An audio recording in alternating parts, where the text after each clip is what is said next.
welcome to the D3D4 Football Podcast with me, your host, James Richards. Good morning, everyone. Welcome back to another D3D4 Football Podcast. I bid you good morning from a rather snowy Surrey. It's just started to give us a few flakes here this morning, but no doubt it won't last down south here. You boys up in the north tend to get it a little bit thicker. I hope no one's been too badly affected by the weather. I have seen some pretty awful scenes on the news recently, and of course I hope no one's too adversely affected by this current COVID crisis.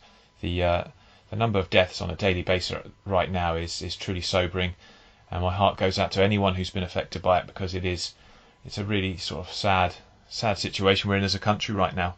And although football is a bit of a trivial pursuit when it comes to life in general, I'm hoping it will offer some of our listeners a bit of escapism from the tough lockdown and the tough times we've had recently. I'm joined by my co-host, as always, Ed Walker. Good morning, Ed. How are you doing this morning? I'm not too bad myself, James. In terms of football, not really been an escapism for me so far this season. But no, I'm doing good. I've got a bit of snow as well, which is really flaking up, but it's nice to settle in. It's nice to have that kind of wintry feel around this time of year. It is indeed, yeah. I saw some of the pitches being cleared. Some of the pitches are starting to cut up really badly, actually.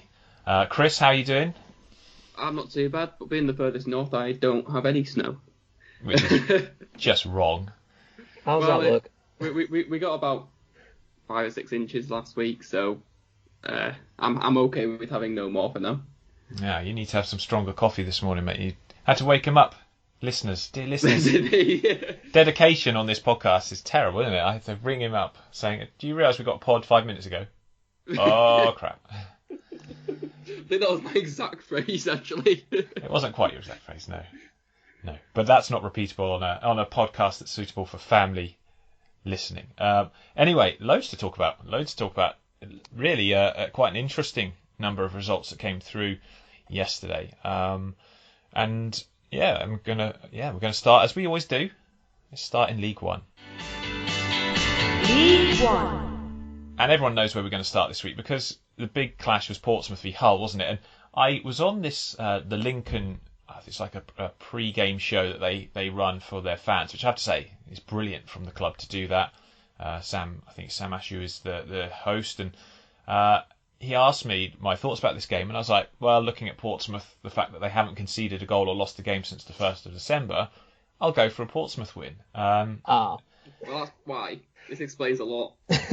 Well, there you go. Yeah, you know my record. But I mean, I have to say, as wonderful as the football was on display from Hull, Portsmouth really didn't play well at all compared to what we've seen of them. I mean, they, on their day, can be an excellent team, an excellent force in this division, but that was a woeful performance. I think a lot of their fans were quite vocal in their discontent regarding the actual game itself, saying that like Pompey fans. No, it's not at all. But in fairness, they were right.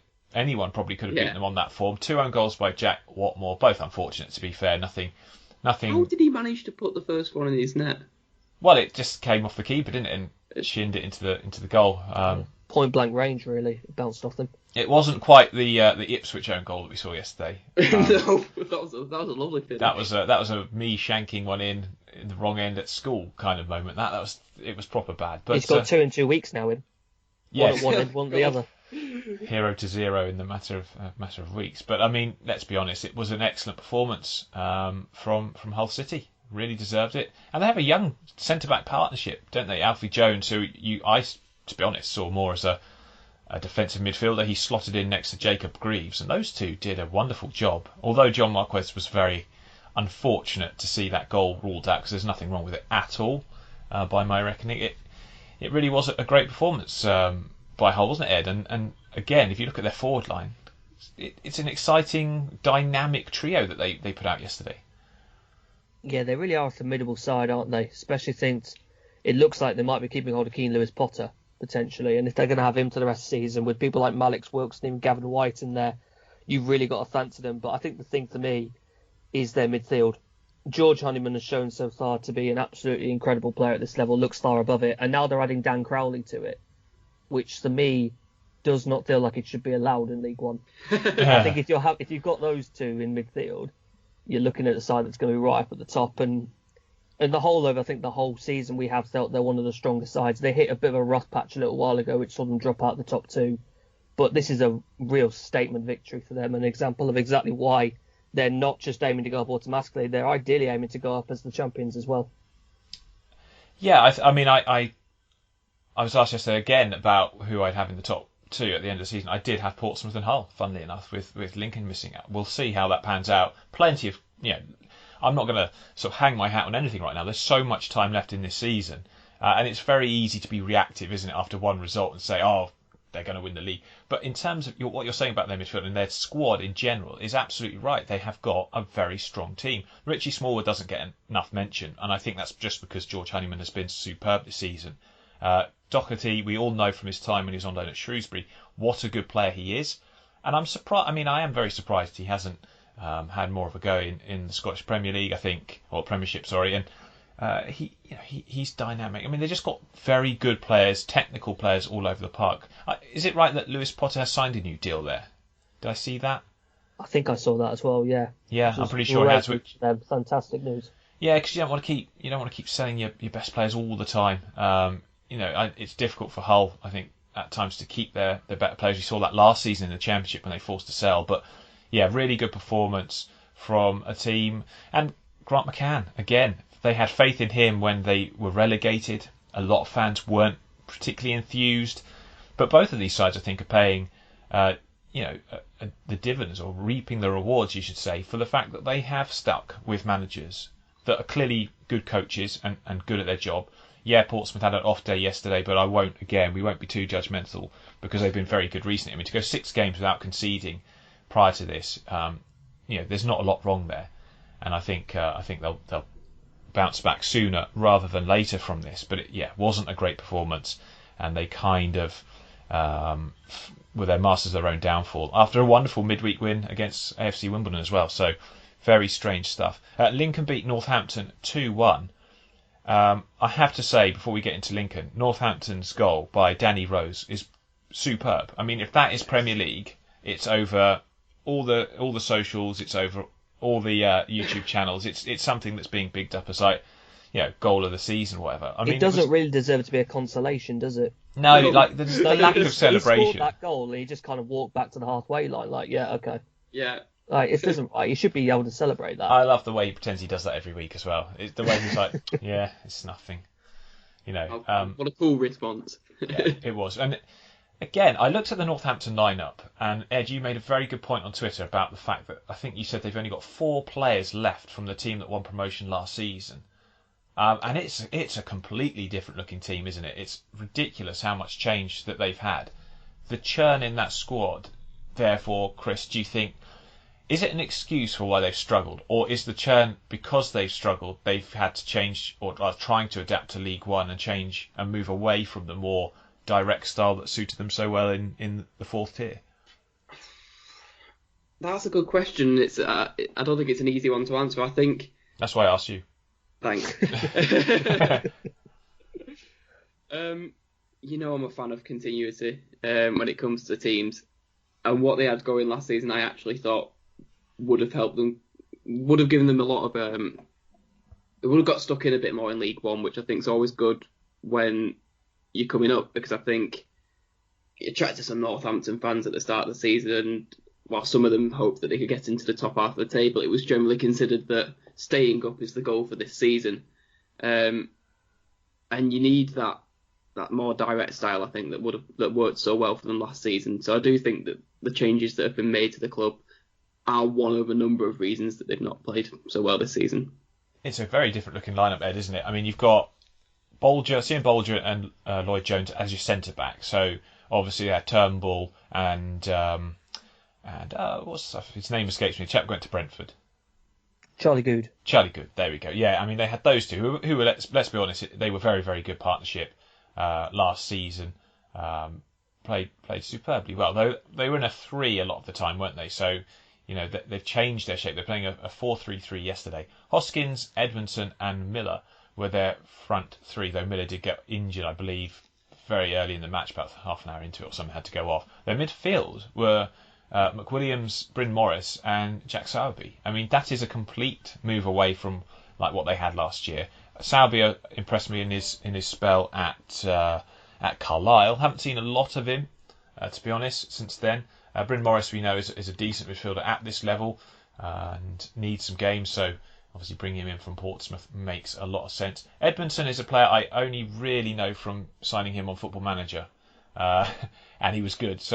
But he's a big lad, so he kind of fits the mould of that target man that they need. But again, performances will need to improve, and I think out of those teams in the bottom four currently, I'd probably be a little bit more confident that Northampton can pull away than the other three at this moment in time, simply because there is some robustness in that squad. There's quite a lot to like about that squad, and they weren't dreadful yesterday against a very, very good Lincoln team. Ed, come on, let's wax lyrical again. Someone said we don't give enough credit to Lincoln. You told me we should call this the Appleton pod the other week, so I was kind of thinking this person probably didn't listen to our pod very often. But I don't know what to say that we haven't said before. That it's this dynamic team, isn't it? You've got Morgan Rogers, Brennan Johnson, Anthony Scully, and Tom Hopper in a sort of three-pronged attack. You know, they play the 4-2-3-1, and then you've got George Grant sitting with Ian Bridcut like in front of the defence, and George Grant has completely more tackles, I think I said this the other week, than any other player in this Lincoln squad this season, which is just something you wouldn't have expected when he was sort of playing at Mansfield and Notts County. This just wasn't the mould of player that he was, but Michael Appleton is coaching him well, changed the way he plays, giving him, by all accounts, a kick up the backside, and since then he's been superb. And this Lincoln team, again, had to be a bit patient yesterday, but another win and another impressive result. They're just everything you want from a club, aren't they? It's a side that plays with no fear, really. They play lovely football. They're very fluid with the play. They're relatively young. There's a good mix of very young players and players a bit more experienced. Not too much experience. You're not looking at people who are a team of people who are 30 plus. There's people who can grow with the club and really progress up the pyramid. And it's just everything you really want to see from a side up at the top of the table. They're just really enjoyable side to watch. Yeah, no Lewis Montsma yesterday, and they still did very well defensively. I mean, there's not much you can do about the wonder goal from Danny Rose, to be fair. They shed a lot of their old players to Burton, actually, funnily enough. Yeah, two of them.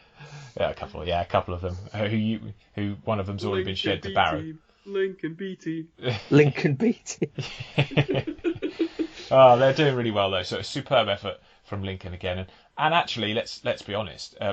Northampton are not an easy team to play against. I know they beat them earlier in the season quite comfortably, but Northampton are not an easy team to play against. You have to win your battles to get anywhere. And that team, not only are they technically good, but they're determined, and they're showing why they're doing so well this season. Another side coming up in the rearview mirror very quickly is Oxford United. My boys, they're starting to play football. Marcus McGrain pulled off injured on a stretch yesterday. Also, the linesman got injured. Oh, sorry, referee's assistant. We're not allowed to call them linesmen anymore, are we? I'm too old. But he got injured. So we had 10 minutes of stoppage time at the end of the game. And Bristol Rovers, to be fair to them, did have some very good opportunities right at the end. But apart from that, I've seen Bristol Rovers twice this week. And they've not impressed me. Not really. I do worry for them. I can see why they were trying to get Jayden Stockley to go there, because they need... Brandon Hannon's good, but he needs someone physical next to him, someone who's a bit more of a target man, someone who can hold that ball up, but also someone who can score, because the chances they got, there's no excuse. I think Abu Ogogo missed an absolute sitter. He tried to hit a ball with his right foot when he really should have just smacked it in with his left, and it was awful in the end. It was a really bad miss, and Brandon Hannon missed one at the end. But nice to see Oxford back to impressive ways. People talking about this 6 games. I think I mentioned this before we started recording. The 6 games that we've won in a row. I'm sorry, it doesn't sit right with me that you include the Stuffed Crust Trophy game against Cambridge in that. Because when people are talking about that, I go, no, it's 5 in a row. And then, no, if you include the cup, what cup? That's not a cup. We shouldn't even be giving that any credit. But it's like a sort of slightly chipped mug. Yeah, it's exactly. That's I wouldn't even lend them a D3D4 mug that's been broken in half as the trophy for that. I mean, everyone's entitled to their opinion on that competition, and it's good financially, I know, but that's the whole point, isn't it? The money is a bribe to actually bother with it. But I've not been. Oxford have been to the final. They went to the final twice in the 2-year spell under Appleton, and I didn't go to either. I'm not wasting my time with it. It's not until it's changed from its current guise. I'm not wasting my time with it.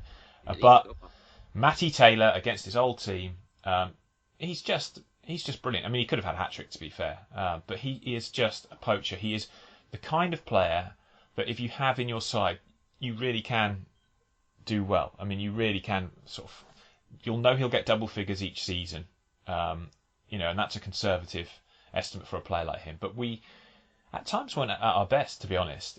Some of the football we played yesterday was a little bit disjointed. It looked like we hadn't played for a while, and it felt to me like ages since I'd seen them play. Like I said, I know we did play Cambridge, but I didn't watch that game.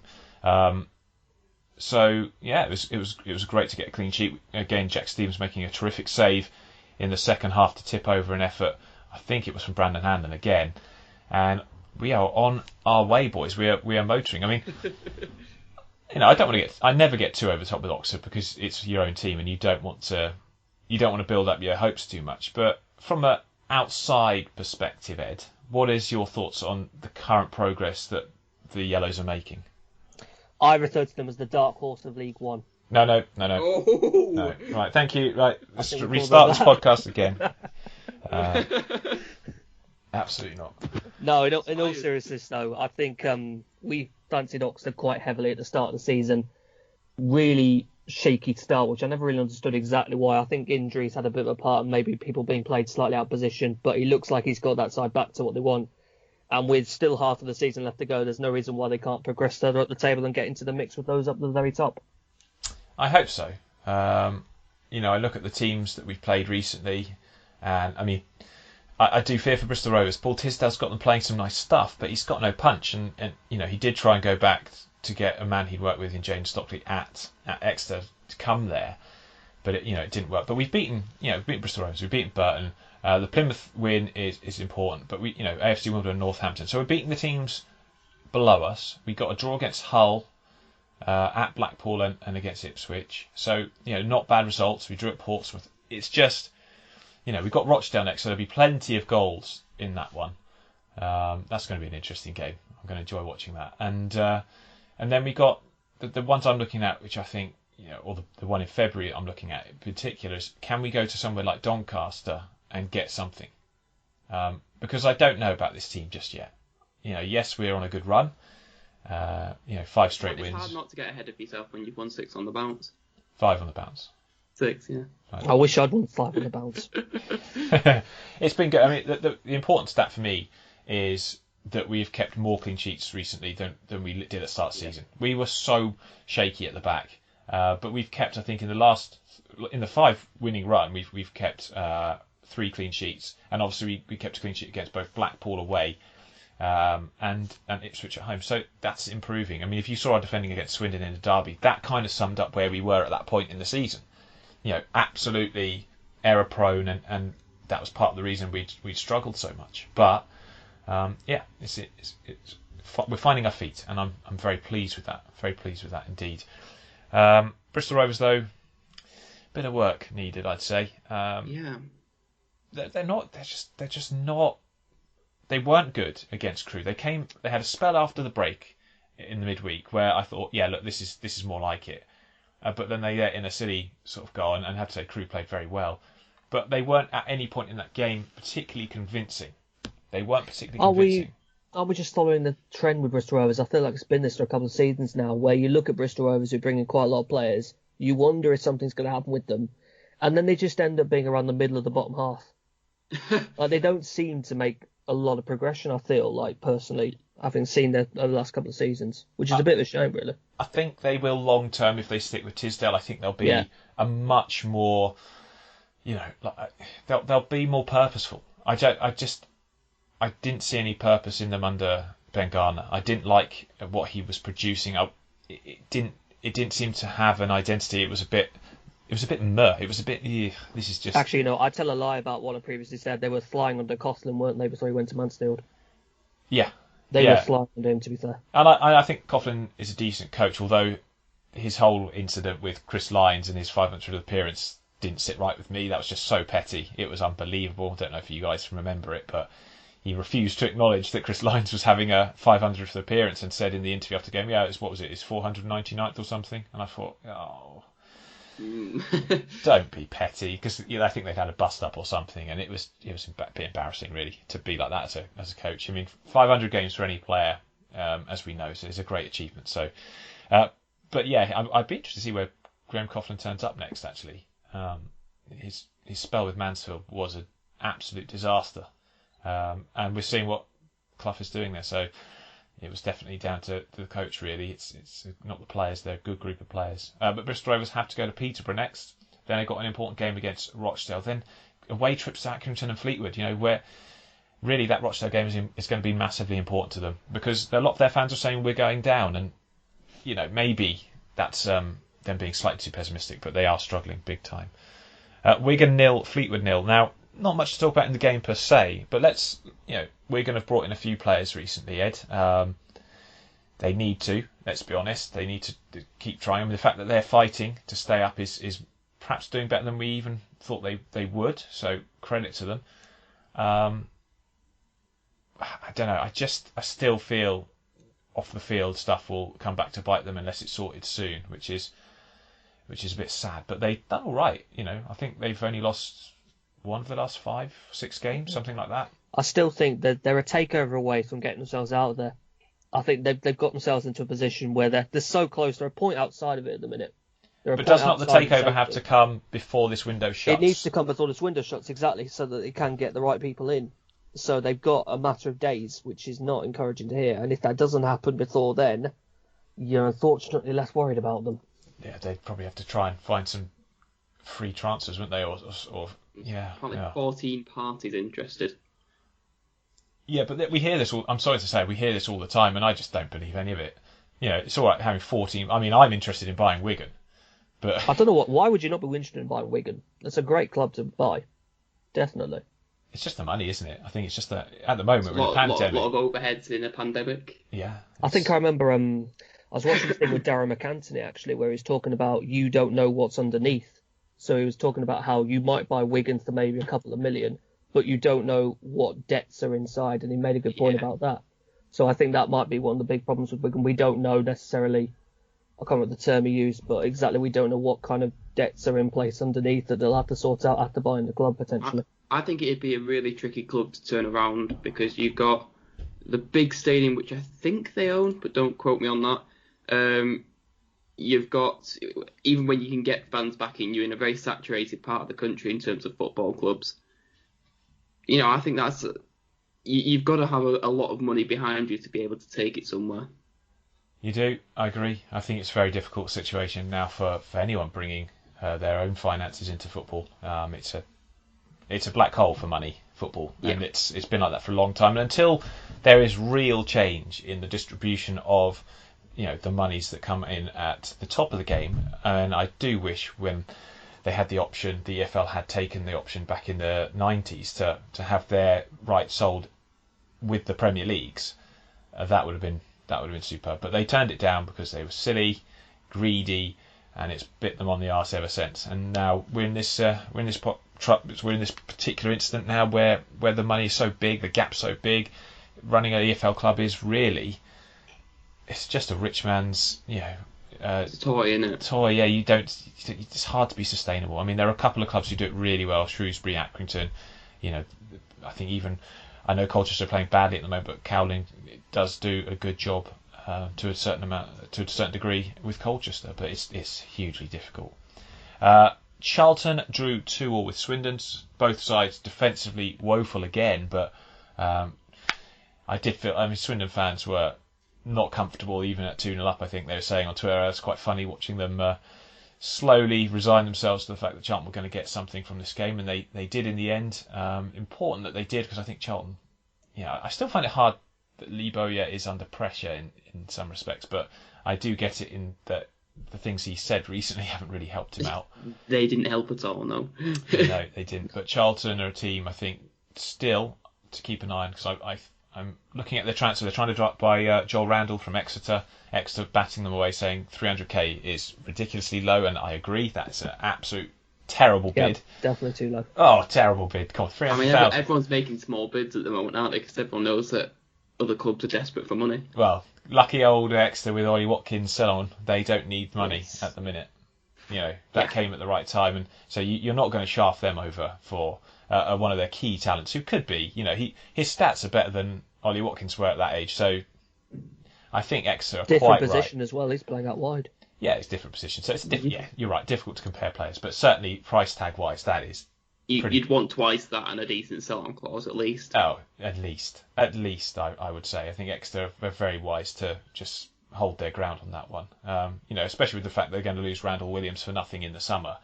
It's important that they don't undersell any of their assets, and they don't need to. That's the thing. They don't need. Who would do that? Yes, who would indeed. Crewe came back again. They drew with AFC Wimbledon. AFC Wimbledon, the team that we were talking about in such positive ways in just a few months ago or a month ago or so, and they've really struggled since. They haven't. We always know they're going to. Yeah, we're not cursed. Don't worry.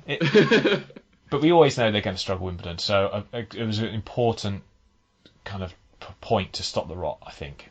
Crewe saw the midweek, lovely football, but still they just have this tendency to switch off at the back. And obviously Harry Pickering, subject to a bid from Sheffield Wednesday.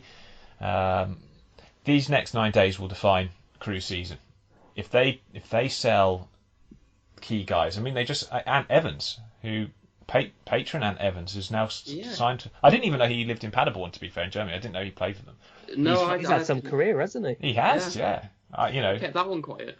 I thought he was just playing Pauline dishes all the time, but no, he's he's not. He's playing in Germany, and they signed him yesterday. I mean, homegrown boy, hey, come back to play for his boyhood club. But actually, in seriousness, I have never heard of Anthony Evans of Paderborn. I only know the Anthony Evans of Crewe, so I don't know. I thought there was only one. But they came back again. They keep doing this. I can't remember what the tally is. It's something like, is it 47 points from 23 games where they've fallen behind since David Artell took charge? It's ridiculous. But a point nonetheless was a fair result according to those of the informed persuasion on Twitter. Sunderland beat Shrewsbury by 1-0. Good first half from Sunderland. Shrewsbury, very strong second half. Good to see the Shrews back in action. It's been ages since they played. But I think the important thing here to mention is Steve Cotterill. All our best wishes go to him for a recovery from COVID. He's been in intensive care. I mean, I had a feeling it wouldn't be long before someone in the football community was seriously ill. And I really just send all our best wishes to him and hope he gets better as soon as possible. His team are a credit to him now. They've done a superb job. Probably, you could argue, just about deserved a point. Sunderland, let's be honest, were the better side. Yeah. And Sunderland fans, I have to say, we did tell you Charlie White's not a bad player. He's doing well. 15 goals in all competitions this season, I think it is now. Lovely header yesterday. It's just about giving him the service. And I think also probably building up his confidence, because he's back to what he was at Carlisle and Bradford, which is a good striker in these divisions. So great to see that. And yeah, really, really impressive. Peterborough beat Ipswich Town by 1-0. No surprises there whatsoever. Ipswich, the game was poor. Let's be honest, it was a poor game. Ipswich didn't create a lot, and their performance data, guys. My problem with Paul Lambert is he's trying to say the negativity, a lot of it is down to fans and media, right? The performance data shows they're not performing well. That is where the negativity stems from. It's lack of good performances on the pitch. They have some of the lowest touches in the opposition box, and I know some fans don't like that stat, but it does show simply that you're getting in advanced positions on a frequent basis, and that's important in football. You want to be in the opposition's penalty area as much as you possibly can, and it's often a sign of a team that's playing well that you do that, and they're not doing that. And their XG for and against are pretty bang average, and like was mentioned on Quest yesterday, they just don't beat the teams at the top of this division. They've lost all 7 matches against them. And I'm just having a look at this game here. It looks really frustrating perspective from them because it finished 1-0 to Peterborough. There was apparently one shot on target, and it was from Ipswich. Yeah. So, because Peterborough skied their penalty through Clark Harris, and then it's an own goal to Mark McGuinness. So, Peterborough won that game without actually having a shot at goal. Terrible. Gillingham and Rochdale finished the game 2-2. No surprises that there's goals in a game with Rochdale. It's just cruel for them slightly that they allowed it right at the end. But Gillingham, I think John Akinde, I like he gets a lot of criticism, John Akinde, but he deserves credit for a very quick finish yesterday. A good point in the end considering the position they were in. Started the game reasonably well, I think, the Gills, but probably again not particularly fluid. What's your take on those two sides, Chris? Because obviously we know Rochdale are just ridiculously exciting, and again, if you look at the performance data, it does suggest that they'll be lucky to keep it up. Their XG against is worse than their XG for, which means if you play like this for the rest of the season, you're bound to continue to lose games because you're going to concede more than you score. But it's certainly exciting stuff. Yeah, it's one of those as a football fan that you love to watch it, but in the back of the head, in the position that Rochdale are, 18th in the league, 2 places above the drop zone. With some of those teams having a game in hand on them, I'd be a little bit worried. I think they do need to tighten things up at the back, for sure.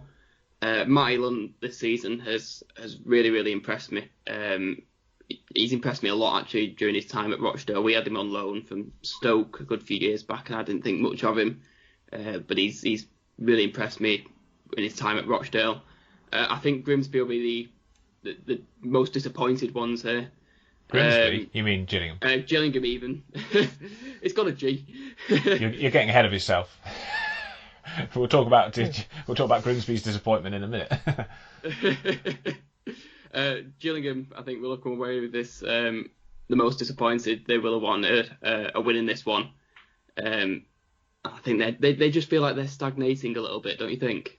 Yeah, a little bit. I think from what I've seen, I do think if you look at that 11 they put out yesterday, it's a good 11. It's a decent team. Dane Oliver is what he is, and he's a very good player to have as a focal point. But the reason they have him, I think, is to bring in the likes of Ollie Lee and Jordan Graham.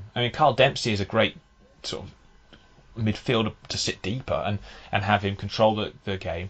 I'll be interested to hear Gillingham's reports on Slattery because I have to be honest, not that familiar with him. No, they signed him on loan, I believe, from Southampton, so it'd be interesting to know what kind of player he is and what they expect from him. But overall, you call this Gillingham side pretty solid, but just need a few more results because they've been, stuttering along. But let's be honest, they've come back late here and they beat Accrington last week, so that's a good base to build from going forward. Yeah, I want to just ask you guys about Fleetwood's manager situation because Jim Gannon obviously linked. Partly the reason, apparently, why he was dismissed by Stockport because he's talking to the club. What do we think? Because they probably are quite an attractive club to go and work for. I think Andy Pilley's a good boss and has certainly got a stable side there, run it really well. So who do we expect? Who are we thinking would be a good managerial appointment? Bit of a jump to Gannon, isn't it? I think he has been the ESL before, hasn't he? But to with go Stockport and someone else. Was he at Port Vale for a little bit as well, I think? Yeah, he was. He got Stockport up to League One. Why did he leave Stockport? I never found out. So he was... just now or? Yeah, why has it the club haven't put out an official reason, which is frustrating fans. There is some comment that he... or some discussion that he's been talking to other clubs, namely Fleetwood. But... they've not put out an official reason. Well, they wouldn't, would they? Right. No, I don't think Yeah, he managed Port Vale. He managed Peterborough as well. I completely forgot that. I forgot about Peterborough. Yeah. You just think of him as Stockport, though, don't you? Really? Well, he managed Stockport for 4 years, got them up to League One, and then they were in a League One scrap when they were having financial troubles. And I remember really vividly being at a game there, and they turned all the flags in the Cheadle end upside down in protest. Because they had Lord Snape as their owner at the time, who was not a popular man. Is that seriously his name? Lord Snape, yeah. Harry Potter nod there, certainly. Oh dear. That's a great name for a villain, isn't it? I wonder if that's. I do wonder. J.K. Rowling, is she a Stockport fan by any chance? Maybe indeed. The league table looks thus: Hull City are top of the league now with Lincoln second. Peterborough, Portsmouth, Doncaster, and Charlton making up the top six. Still a huge battle going on below it, though, with the likes of Sunderland, Crewe, Ipswich. I think are going to continue falling personally. Looking at their recent form, Accrington, Oxford 31 points, still 6 points away from those playoff places. So, like I say, I'm not going to get ahead of myself yet, but it's certainly an improvement in our form of late. Burton bottom, Swindon, Wigan, and Northampton join them in the relegation places, but AFC Wimbledon starting to look worrying, as are Bristol Rovers. And Rochdale just need to find a way of outscoring their opponents on a regular basis. They've done their best, but it's not good. Again, they're a team that if you have a pacemaker, it's not really recommended you watch a lot of their football. Right, we're running low on time, so let's jump in to League Two. League Two. And in League Two, the first game, of course, to look at is the Hump Derby, where you had Scunthorpe thrashing Grimsby 3-0. I did not see them thrashing them 3-0. I knew Grimsby are poor, but I also expected Scunthorpe to be pretty rubbish, to be honest, because they haven't done much this season at all. Yeah.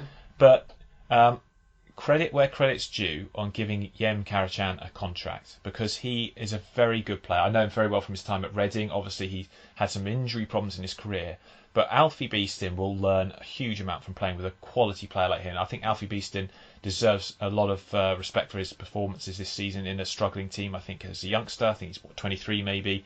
He is getting to the stage of his career now where he will start to be a really prominent figure for Scunthorpe if they can keep hold of him. And he played really well yesterday by all accounts. A massive victory for Scunthorpe. Great free kick by Abu Issa. I mean, that was absolutely unstoppable. Yeah. But Grimsby were just woeful, guys. Who wants to take this one? Because let's start with the Mariners. They are in absolutely massive trouble, aren't they? Yeah, I'm really worried about them. And I don't see where the positivity is going to come from at the moment. They're losing games, or they're disappointingly drawing them. They've got all the stuff going on behind the scenes still. I'd be feeling really worried as a Grimsby fan. I'm worried, as an outsider.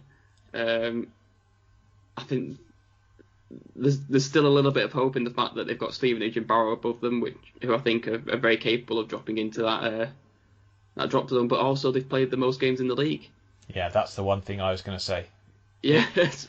Yeah, they've had one win, haven't they? In the last, since December the 1st or something ridiculous, and they've played a lot of football in that time. It's not like, say, Portsmouth, who plays 7 games. They have been on a woeful run. I think it was they had 5 games without winning, and then they won that game against Scunthorpe, and with that game they've now gone 7. So it's like 1 win in 13 or 14 matches or something. It's absolutely dreadful. And Ian Holloway, do we let him get away with this? Because I think he's scarpered, but he has to take surely a lot of the responsibility for this. I don't know what your take on this is, Ed. As much as I like Ian Holloway as a man, what he's done at Grimsby this season has left them up a certain creek without a paddle.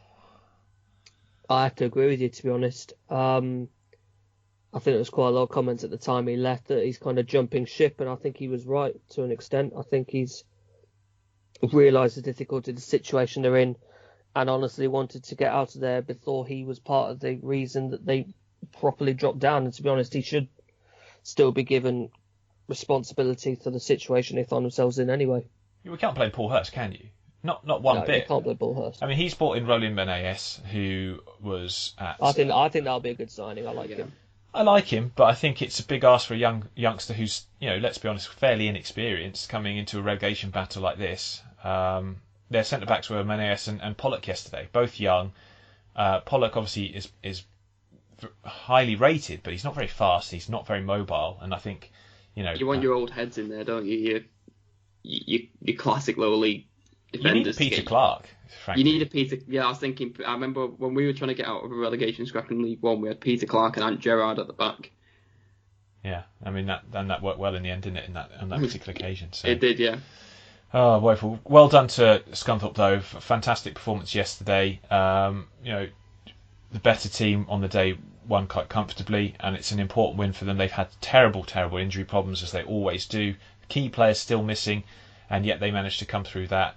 And Peter Swan's interview, if you haven't heard it, was on the Iron Brew website, the Iron Brew podcast. Those guys interviewed him, and he was very upbeat, saying that there's no way they'll go down, and if they do, it's their own fault and they deserve it.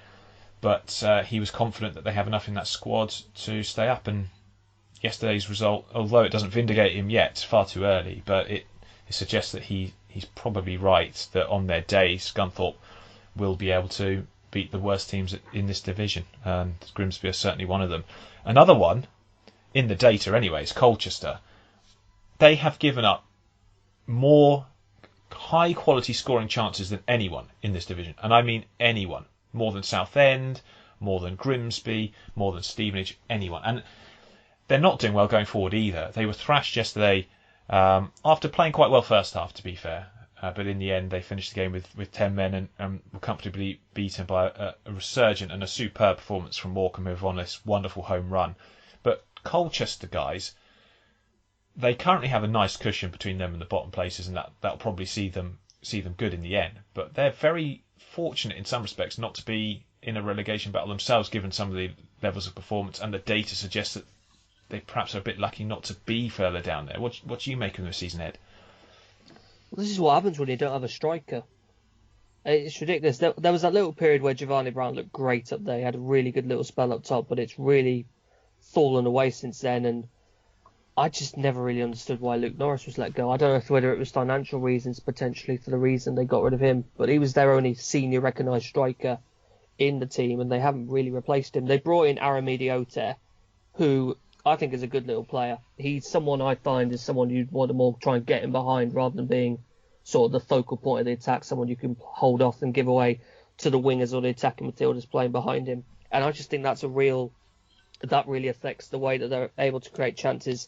And then defensively as well, there just seems to be a lot of problems with them, which I don't really get, because I'm a big fan of Bramwell. I think Tommy Smith's been a good addition. I know they've been using Eastman out of right back recently because of the choices they want there. They haven't been using Miles Welch-Hayes out there. They've been throwing Eastman instead. It's just a real mess at the minute.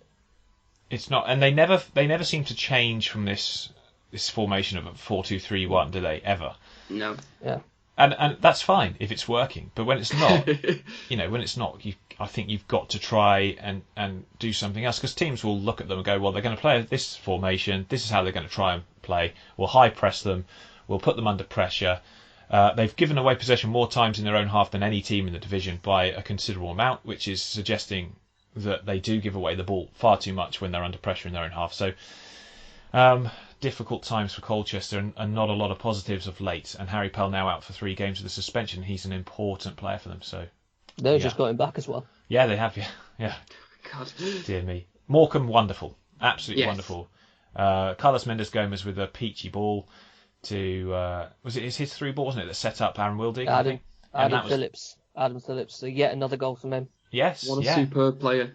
Yeah, he's scored 7 goals and got 5 assists. Adam Phillips.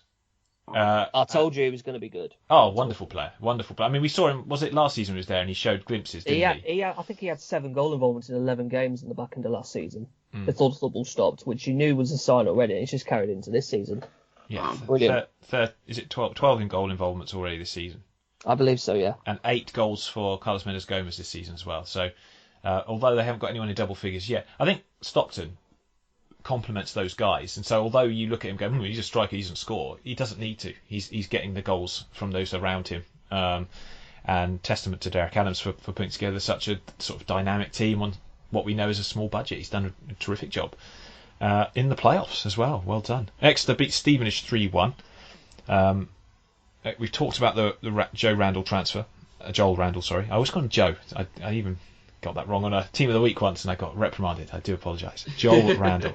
And he's doing an amazing job. But the goals that they score, I think, was it now Ed 43? Something like 44. That. Yeah, ridiculous. 44 now. 10 for Bowman, 10 for Matt J, 6 for Joel Randall, and 6 for Jake Taylor. And then a few guys dotted all over the place on 3 or 4 and stuff like that. And they're just scoring all over the park, getting goals from everyone throughout their team.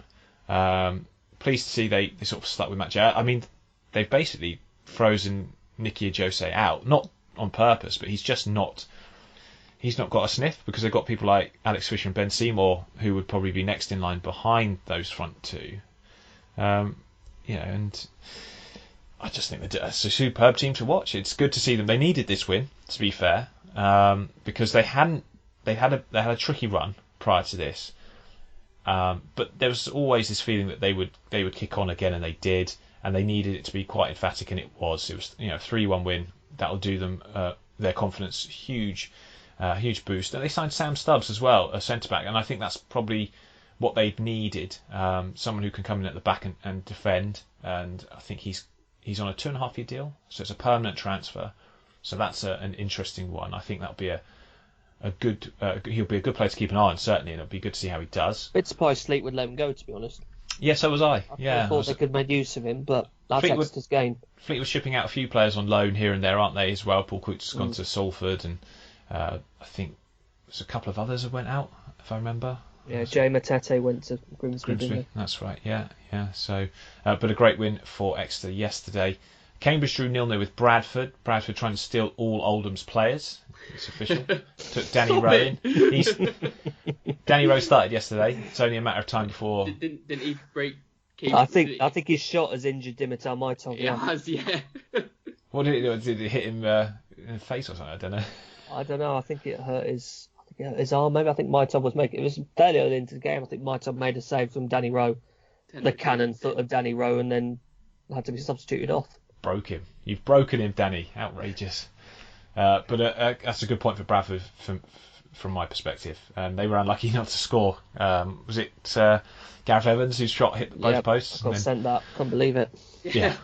That's quite funny. I just like the response of the Cambridge defender at that point. I'm not sure who it was. He just sort of strolled away with the ball and got away with it. Yeah, he's got his hand up for offside, sees it hits both posts, sees it's on the line and goes, yep, I'm having that. Carry on. They did let Harry Darling go to MK Dons. That's a great signing for MK Dons, isn't it? A lot of Cambridge fans disappointed to see him go. Quite rightly, I think. Yeah. I think from an MK perspective, they obviously lost Richard Keogh to Huddersfield, but if you're going to suffer the short-term loss of Keogh to the long-term game of a young player in Darling, I think that's good business from them. Yeah, he's not got any. He's got a good range of passing. He's got good strength, good, I think, maturity. He's pretty calm. I think he's a very good signing, and I think the reaction of Cambridge fans to losing him should tell MK Dons all they need to know about the guy they've picked up. So, really good signing. Leyton Orient 0, Forest Green 1. Big win for Forest Green. This keeps them in the automatic promotion places. I always wonder about Forest Green's sort of the nerve and the mentality. Mark Cooper was fuming with their midweek defeat. I can't remember who was it against. They lost in midweek. They lost to Tranmere. That's right, lost to Tranmere. Obviously, the ownership rivalry. You've got a bit there from their conference days as well. That probably was a little bit of a sweet win for Tranmere. That. But yes, I do always wonder about Forest Green, and they went there yesterday. Dan Happy with a pretty poor challenge when he's on a booking as well. That's a disappointment for Ross Embleton, I'm sure, to see a player just make such a silly tackle. But there we go. Forest red cards, weren't there? There were quite a few. Yeah, Newport had goals as well. Yeah. Newport lost to Oldham 3-2. Do you think that was a red card for Josh Labadie? No. It wasn't, was it? It was very soft. And apparently we should have had a player sent off as well. So I think we were fortunate in that sense. But in every other sense, I think we deserved the win. Yes, yeah, you create some good chances. Are you Newport's bogey team now? It feels like they can't compete with you. Yeah, you beat them twice this season, and you beat them, was it 5-0 at the end of last season? 5-0 last season. Newport fans always love when we remind them of that. Yeah, that was a great performance by Oldham, actually, to be fair. Oh, dear. But yeah. Good win yesterday for Oldham. Still in the bottom half, though, so, no. Well, you start to get slightly excited because we've signed Nicky Adams, which we know is a bit of a cheat code for League Two. Yeah. We have right back as well, by the looks of it. Yeah, and we have Cheltenham midweek, so that's they're currently in 7th place. So you win that game, and suddenly 3 points within and start to get slightly excited. James, I wonder if we're looking at the dark horse of League Two, maybe with Oldham Athletic. Stop. Yeah, actually, I think they are. Give me some enjoyment. Yeah, dark horse indeed. There we go. So that's official. Just write that down Oxford on our... and Oldham dark horses of the lower. not Oxford, no, just... Nah, the O's. It's about the O's. We can only have one, though. Dave can give it out. He can't take this sort of thing, though. Well, that's... Yeah, exactly. It's my podcast. I'm taking it home with me now. It's my ball. I'm leaving. He's fully rank. I'm pulling rank. Yeah, that's it. Going home. Oh, dear. Port Vale were masters of their own downfall yesterday. A 3-1 defeat to Walsall. Well done, Walsall, for picking up this win because, again, their side in the data who look very good. They need a keeper who doesn't keep throwing the ball in his own net, though. Roberts has done that far too many times. Generally recommended. Yeah, exactly. He's done that far too many times for my liking. And, he's homegrown. He's got the sort of some of the traits that you like in a goalkeeper, but the mistakes are too frequent. Scott Brown doesn't make many mistakes, to be fair, so we'll let him off yesterday. A couple of real head scratchers. Really not sure what he was doing. But in terms of Walsall, certainly there's a reason that Rose was given a chance, and I know he's got injured now, Jack Rose, but they'll want him back pretty quick if their keeper keeps making these errors, because it could end up undermining them when they are, as I said, a team in the data that should be doing better. And still so inconsistent with results, though. That's it. Yeah. Well, it's the mistake. That's what's holding them back. It is the individual mistakes, isn't it, defensively? Because you don't look at them. If you look at them in all the other performance stats and stuff, they're actually pretty good. But just, they just press self-destruct far too often, and it must be very frustrating for Darryl Clark. Southend lost 1-0 to Mansfield, who are now 5 straight wins, I should say, not 5 unbeaten, 5 straight wins, and are moving on up the table under Nigel Clough. You love to see it, Ed, I bet. I do, actually. No, it's a bit painful seeing him do so well with another club, but it's lovely to see him back in management, and he's really working well with the squad. I think them permanently signing George Lapsley is huge. Really big. Absolutely, that's a brilliant signing, isn't really surprised and true Charlton aren't going to give him an opportunity, because I wondered if they would after the season he's been having. Brought Quinn into that midfield as well. He'll be great alongside Marius Lapsley and potentially Ollie Clark. Been loving the fullbacks as well. He's turned Jordan Bowery into a very good left winger. Very direct runner. Yeah, he's improved he's improved their team right the way through, hasn't he? Well, it was a good squad already there. We always knew it was. It just Costin wasn't really getting the best out of them, and now Clough is. Yeah, great to see. And we'll keep an eye on that going forward. Southend, well, they're credit still to Mark Moseley for getting them in a position where they're not adrift, and they've still got a long time to try and fight their way out of this. But it didn't surprise me that they lost to Mansfield, given the form the Stags are in yesterday. And Tranmere beat Bolton 2-1. Bolton now a side who have got a manager who continues to say things that really annoy. Well, I just don't understand why everyone thinks that they're going to win the league. Who created that sort of expectation? 1 win in 9 now for them. And then the next 4 games. Have you seen the next 4 games as well? Let me have a look. Go on, Ed, I'll let you read them out. I've got them here, but you can. So they've got Mansfield Town away, Leyton Orient at home, Salford City away, and Morecambe at home. Right, that's going to be fun. Yeah, exactly. It could well be 1 win in sort of 13. I really wouldn't be surprised to see that. And give Arthur Ganoa a bloody chance. I'm not being funny, but every time I've seen him play for them in the last few games at least. I haven't watched every game of them this season, but every time I've seen him play, he offers them energy and dynamism which they lack. And I haven't seen enough of El Bouzedi to sort of decide on is he going to be this player that they need. But I'm convinced that Ganoa would be someone who would offer them more than Delfonaso, for example, who has had a lot of opportunities this season and hasn't really impressed me. It's just, I don't know. I don't know what else to say about Bolton. We've said a lot about them, and they're truly disappointing. And the only other result to mention, of course, was the Friday night game, Salford 2, Harrogate 2. Harrogate nicking a point right at the end to remind Salford that you do need to work hard to get promoted automatically. And we'll leave it there this week. I did quite like their goal scorer, the equaliser, Edward Francis. He's got my first 2 names, so I basically think that's me. So I'm calling myself a professional footballer at Harrogate Town. Oh, that's good. So we've got a co-host as a professional footballer at Harrogate and a patron as a professional footballer at We get Crewe. around. We get around. You do indeed. So Cambridge remain top with Forest Green second, Newport third, Carlisle, who will hopefully start playing again on Tuesday against Newport, still in fourth. So that's not bad considering they haven't played for ages. Salford, Morecambe and Cheltenham, who were a credit to themselves yesterday in the FA Cup, they're in seventh. Exeter now just outside after that win yesterday. At the bottom, it's still Southend, who prop up the table. Grimsby, well, could easily swap places with them. Obviously, Southend played one less game than them, so we'll see what happens there. But they're in bad form. And then you've got Stevenage, Barrow, and Bradford, who I'm more confident about now, will move away from that bottom group. Another one of our strikers. They'll just be, yes, exactly, nicking all your players. Hope you've enjoyed this morning. I hope everyone is well. As I say, please take care of each other. Please look after yourselves in these difficult times. And also, please spread the word about our pod. I really appreciate that. Give it a retweet, give it a share. If you can become a patron for as little as £1 a month, then that is brilliant.